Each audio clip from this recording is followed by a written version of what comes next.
Welcome back to MOTOBLADE, guys. Today I'm going to discuss what I've done to the Harley Sportster to make it a really comfortable bike.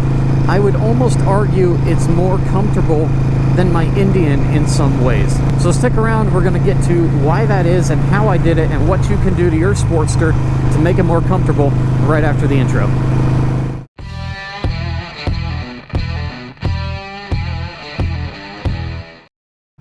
So if you guys have been around my channel before, you'll know that when I go out and review motorcycles, I have different criteria, and the first thing I always hit on is comfort.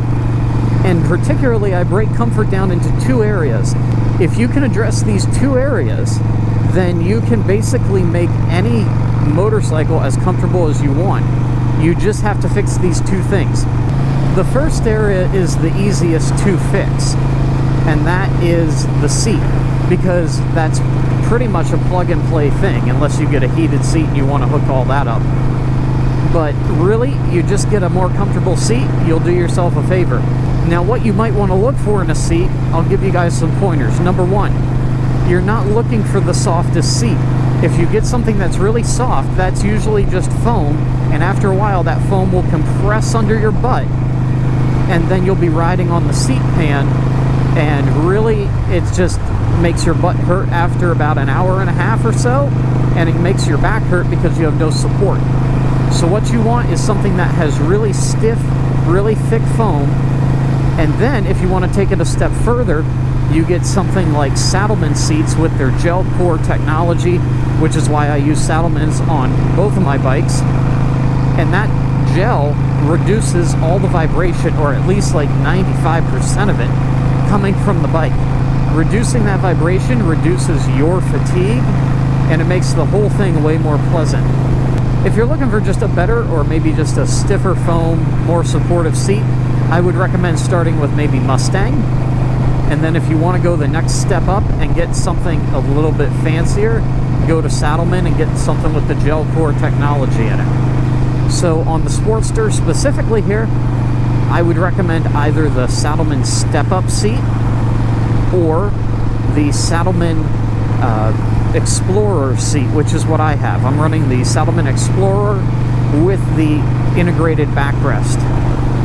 So that would be like the ultimate touring seat for a Sportster, which is why I got it, because I want to take really long trips on this. If you don't want to take super long trips, and maybe you don't need a really cushy passenger pillion, which is why the Explorer is kind of the step up. It's got the passenger seat as well. The Saddlemen step-up seat might be the way to go if you just want a more comfortable general seat on your Sportster. I cannot stress to you guys how good Saddlemen seats are. They're expensive, and I hate having to buy a new one when I got my Sportster. I had one on the Indian. I have it on the Indian. It's fantastic. And when I got the Sportster, I'm like, I don't want to spend $600 on this seat. But trust me, it is worth every penny. You will get so much more riding out of your bike, and riding will be way more fun. It's the best investment you can make for your bike. And it doesn't have to be Saddlemen. I highly recommend them. But get yourself a good custom seat, something that's supportive and has good cushioning, something that will get you up and off of the seat pan. So that's part one of making your motorcycle more comfortable. The seat. That, unfortunately, is the easy part. The next part might not be quite as expensive, depending on how you do it, but it could be, and it could be a much bigger pain in the ass. It was for me, but it was well worth it in the end. Oh, that is hello. Freaking turkeys. Man, I should have run that bitch over. I would have had Thanksgiving dinner there. Put that in the freezer.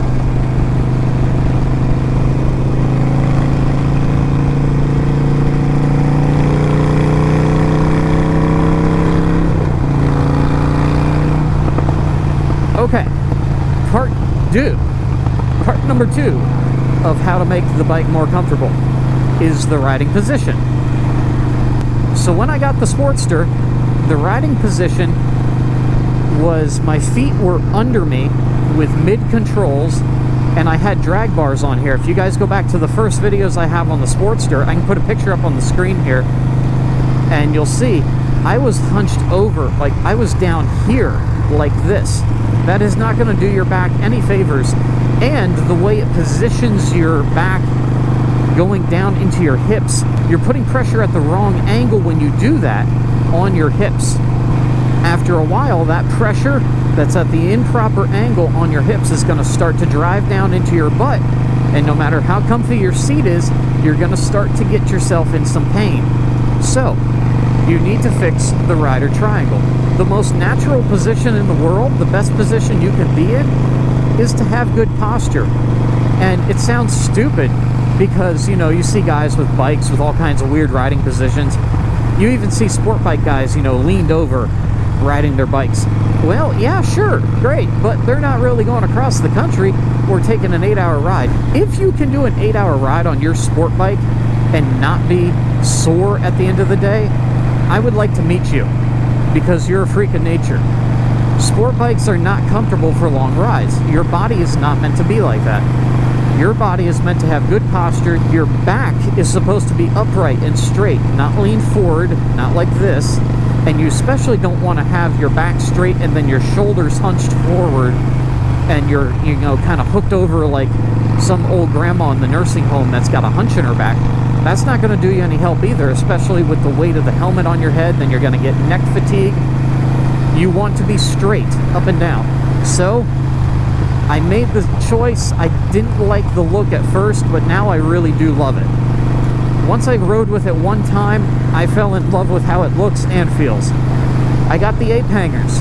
I didn't think I was ever going to go for ape hangers on a bike. I thought it was kind of pointless, but now I am sold on the complete idea and the reason behind it. My arms are out perfectly straight from my shoulders here.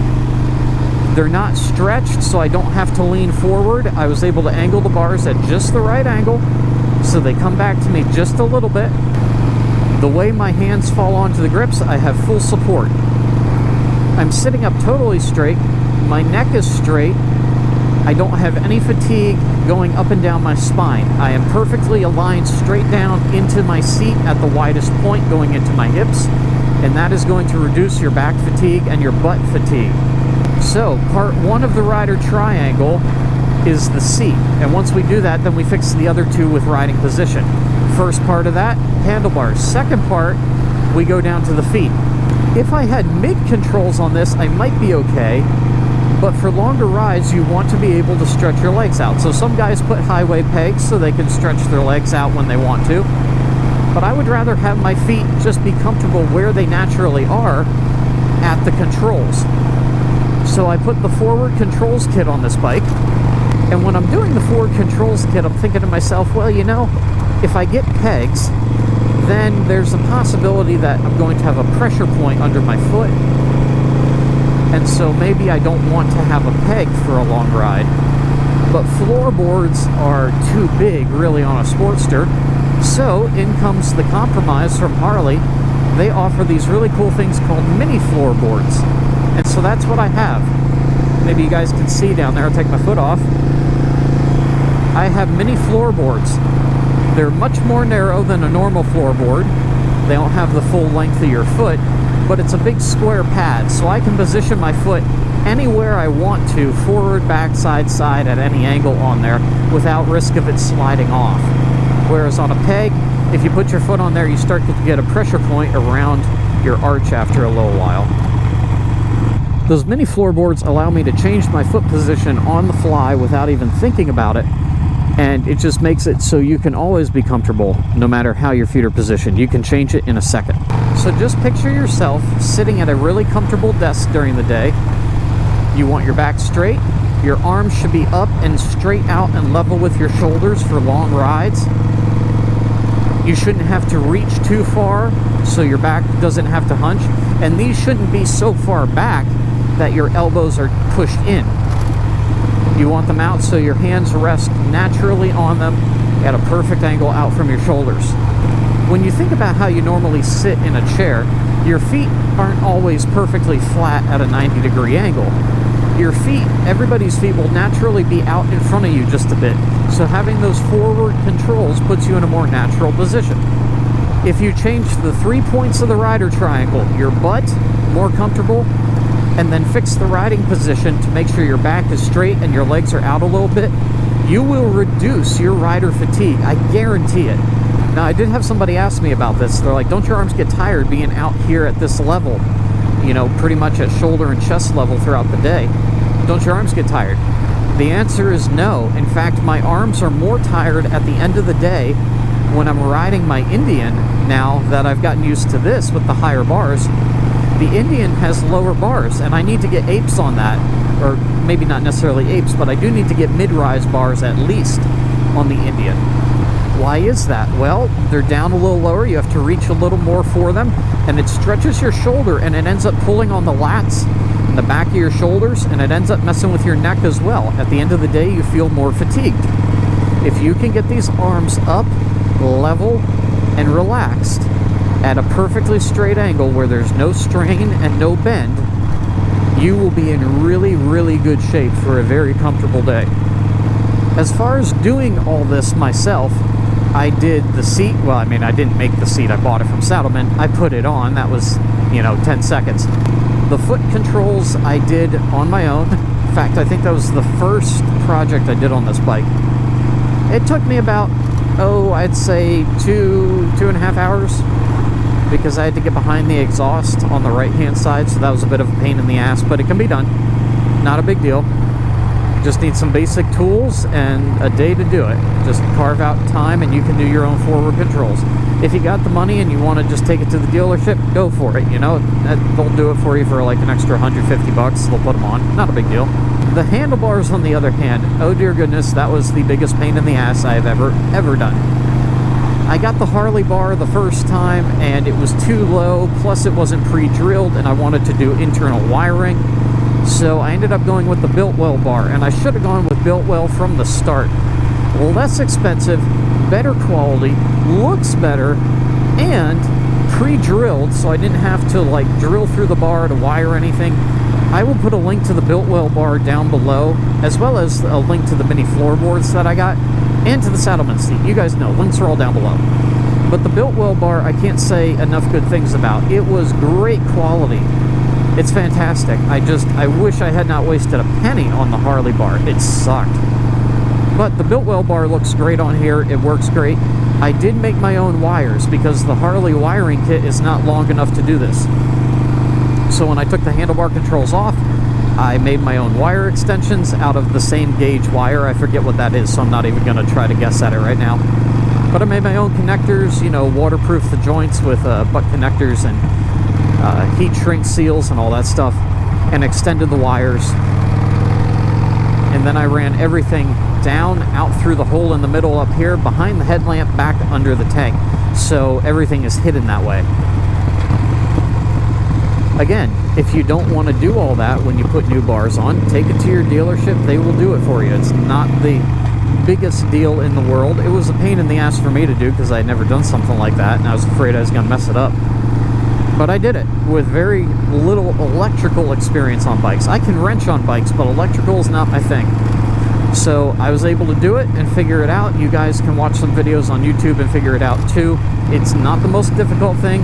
Anyone can do it. Just take your time with it. That one did take me 2 days to do because I took my time and split it up over, I think, 2 nights.